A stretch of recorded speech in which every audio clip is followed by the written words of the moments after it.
All right, let's Nice. go to another weird guy, I guess. Yeah, I was gonna say, speaking of guys,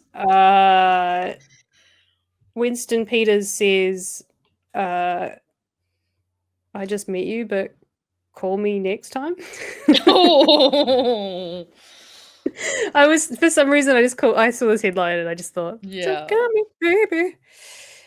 But no, essentially, Winston Peters has gone a bit of a rampage and calls Luxon out for ruining his backroom deals with his and his Okay. foreign policies. Essentially, no, So we got that's me. backdoor Winston now?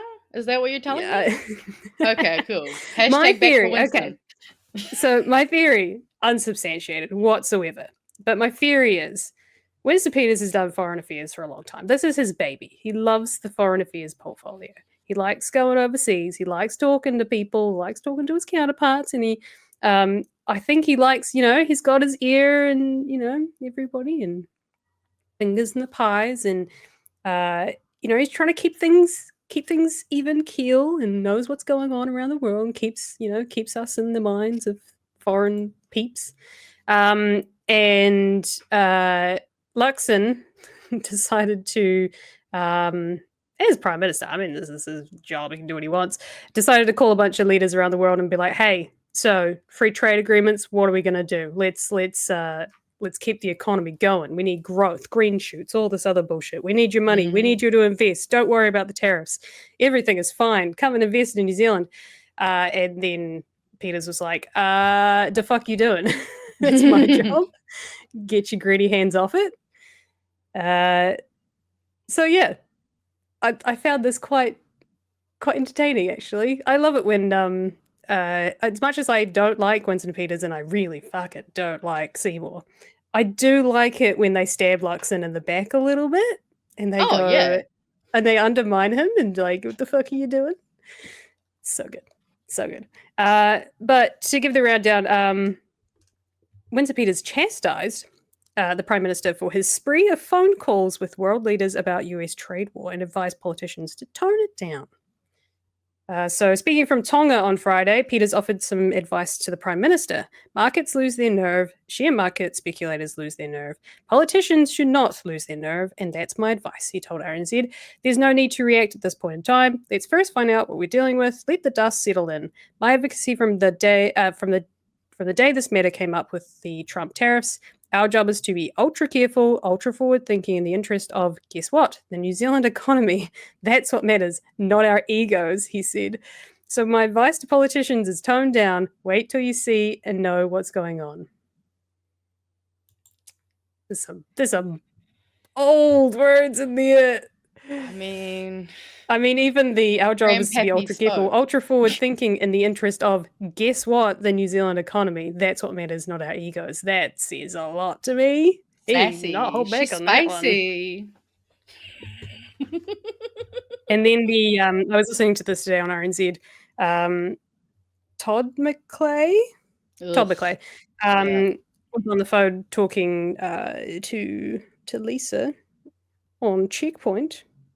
I love National. National just brings, how like you listen to watch things when you're a kid and there's just like certain voices and people and like radio stations that when you listen to them, kind of get like taken back 20 years or 10 years. Oh, for sure. That's what national radio is for me. It just takes me back to the voices. I think there's something about the microphones that they use and the cadence. I don't know. Anyway. Oh, to be fair, when we were teenagers, there was a national government, so. No, I mean national news. The national radio station. Oh, sorry, right, yes. Too many nationals. Yeah, I know. Anyway, Todd McClay was on there, and he was like, "No, I think we're all talking about the same thing. We're all on the same page, essentially." But yeah, so Winston's not happy with the Prime Minister. Premature, he calls it. Luxon disputed the characterization of what he was being asked and moved on. Asked whether or not his calls to leaders was premature. He said, "I gave a pretty broad-ranging speech yesterday on trade, which was appropriate given the week we've been experiencing." Luxon said he was doing 3 things over the course of yesterday. Firstly was to reach out to key bilateral partners for New Zealand to say what more could we be doing together in a world where we have a like-minded approach to trade. Secondly, he said, was to understand how they've been interpreting the events of the last week and what that means for them and their economies. Thirdly, making the case that we should be reaffirming the principles of free trade together, whether that was in a Asian bloc or a CPTPP bloc. Gotta love good acronym. Asian. That's quite smart, that one. Yeah. Fun times in Winston land. Yeah. I mean, I've definitely noticed. I mean, that's the thing is, like, there's some comments I've seen already of, basically just pointing out that, again, he's getting run circles around by his deputy prime ministers, and it's just making him look even weaker. And honestly, the man's already jellyfish. How much weaker can you get? Like, also, unfortunately, as other people have also pointed out, like you said, Winston's been doing this a long time. He actually knows what he's doing in terms of this portfolio, Also, it's great to see that he's moved on to his next victim, Leave some other people alone, that'd be great. But just, yeah, it's embarrassing to constantly just see Luxon getting just like, it just feels like they're doing doughies, you know what I mean? Just in their cars, full diesel or some shit, I don't know, whatever's the most polluting to the air, cigarettes, bottle of beer while they're doing doughies around them. That's what it feels like. Yes, he's a true dinosaur, our Winnie, but small praise for the guy. Foreign affairs really is his thing, and when he's on the world stage representing New Zealand, typically, apart from this recent stuff with Trump and like trying to appease him, which kind of typically he's pretty good at representing the broader sentiment of what New Zealand is about. When he's back home, he loses his fucking mind. And he's just trying to get votes, because let's be honest, those people he's getting votes from do not pay attention to global politics. So he doesn't need to cater to them when he's not in the country. Yeah. I mean, he likes being able to control what immigrants can and can't come here. I think there's actually a really good point that someone else pointed out here, and I kind of thought the same thing too, is that I'm doing business stuff, so I couldn't face the consequence of my actions and wear the shame with being really wrong with the treaty principle bill, because that's the other part of it too. It's like, don't try to distract us from the fact that you weren't there yesterday. And you should have been, and people should have been allowed to call you out for that. Sorry? He was on the phone. He was on the phone. He was doing important phone calls. All right. That's great. And Helen Clark was with Shrek the Sheep when, Foreshore and Seabed happened. Rinky dink or not. Yeah. Well, to be fair, he did have that announcement earlier today where he got a bunch of brown people to speak very nicely around him, and he also named a bunch of brown people that he knows and works with, so Talofa. I fucking love that, man. Well, the second part, so we're going to go on a roller coaster. We're going to go, Winston is shitting on Luxon, good on him, and he's kind of good at foreign affairs. Two, Winston getting pissed off that the word Tikanga was used in the title of one of his jobs in the Ministry of Foreign Affairs. I did see this. A job here for the Ministry of Foreign Affairs and Trade that enraged Winston Peters has been relisted with a tweaked title, removing the word Tikanga. The foreign minister is comfortable with the new role after the word protocol was used instead. On Thursday, the ministry posted a new ad on Seek for a lead advisor, Māori protocol, customs and cultural diplomacy. Tikanga? Okay. That's a fucking mouthful. Shorted, probably could have shortened that by quite a few words. Last month, the ministry advised an almost identical role for a Tikanga lead with a salary of up to $170,000, which Peters asked to be pulled down. The advertisement said the successful applicant would lead the provision of Tikanga advice for the ministry and also advise staff offshore. At the time, Peters was asked what he made of the job after his strong criticism of such hires in the past, coupled with New Zealand First attempting to introduce legislation that would remove diversity, equity, and inclusion (DEI) regulations from the public service. He responded by saying that sort of job title was a case of bad idea getting dug in deeper than ticks on a hound. And he made it clear the ministry would be told to fix it. Peters questioned what the purpose of the role would even be and told reporters there will not be an appointment. But obviously there is now. On Friday, however, a spokesperson for Peters told RNZ he was comfortable with the new job title and obviously now comfortable with the job existing entirely. Yeah, the new ad says the lead advisor will ensure multicultural protocols are understood, upheld, and applied appropriately, support foreign policy priorities overseas, advising and implementation of multicultural protocol and practices, provide expert advice on appropriate use of multicultural protocols, my God, and practice in our work. Tikanga. I'm confused, right? If you need someone that you're going to pay $170,000 a year, so let's not like careful, they might go, there's the privileged Maori, but you're telling me that in an ad for this job, they're not going to use the word tikanga? If anything, you'd probably want to use that word so that if someone doesn't really know what it means, they don't apply for the fucking job.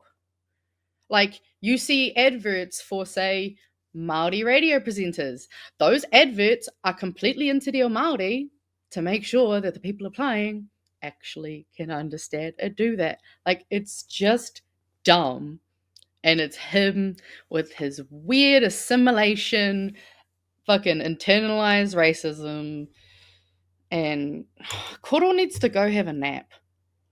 The shitty thing is like if this is a ploy to appease his shitty anti-immigrant, anti-Maori voter base, his cooked voters basically. If he hadn't pulled the ad, I don't think they would have ever known about it, and no one would have bat an eye. No one would have been like, "Oh, Winston, your Ministry of Foreign Affairs has a job going at the moment that has the word tikanga in it. Doesn't that kind of go against your whole anti?" Actually, I'm not sure though. They might have actually done bullshit? that. I feel like I do remember something about that potentially though. I'm not. What, that someone found it and then he I decided to believe throw a I feel hissy because fit I feel about like it? I've heard about this story while back. I'll have to have a look though. I'm not. Well, he did pull it. 100% He pulled it a while ago because Mm. it had the word tikanga in it. But I feel like I don't think anyone would have seen it, but maybe that's just all part of the Who DEI thing as knows? well. Yeah, I mean, I You might know, have. I can't fully remember, but yeah, I mean, not in either my way, ministry. it's just typical Winston doing his typical Winston thing. He's trying to keep Yeah. that spotlight for as long as he can before he loses the passenger seat to old DS. And speaking of his holding on for dear life, Oh just yeah, talking also the politics. chat has confirmed. Oh, It was on the show, that's why I've okay. seen it. Oh, that's fine. I thought so, There you yeah. go. There Okay. was echo in my head of like, I feel like I've heard this. Yes. Well, there you go. Oh The dinosaur keeps on living. Winston Peters turns 80. yeah, I did The actually hear about this. populist. 50 years of political comebacks. Oh, 50 years. at least 20 years, like 30 years too long, but whatever. 50 years. Oh, look at Here my he Atlanta. is. That's him as a young MP, guys. Yeah, I was Just so you gonna know. They hits him as a young MP. man.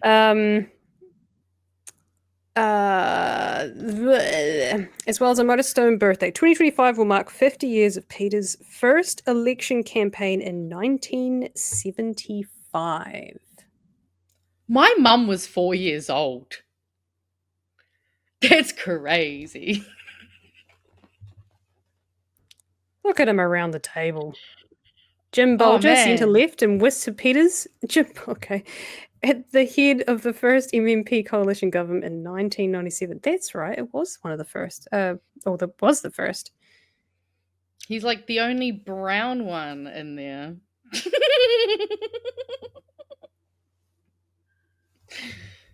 I think you are 100% correct. Of in course that. I am. Oh, no, hang on. There's this ambiguous guy over here. He might be. Oh, he's probably just spicy white. Let's be real. There's legit 2 women, though. Oh, wow. 2 whole women. I'm There's actually, 2 whole. good In on fact, them. one of them I want to say looks like a secretary. 2 women Isn't and a it? Māori, man. Whew. Ooh, calm down, guys. Calm Right? down. Pop off. Yes, he's there's a lot to read in this if you're interested in the history of this fucking Oh. photo, the history of Winston Peters.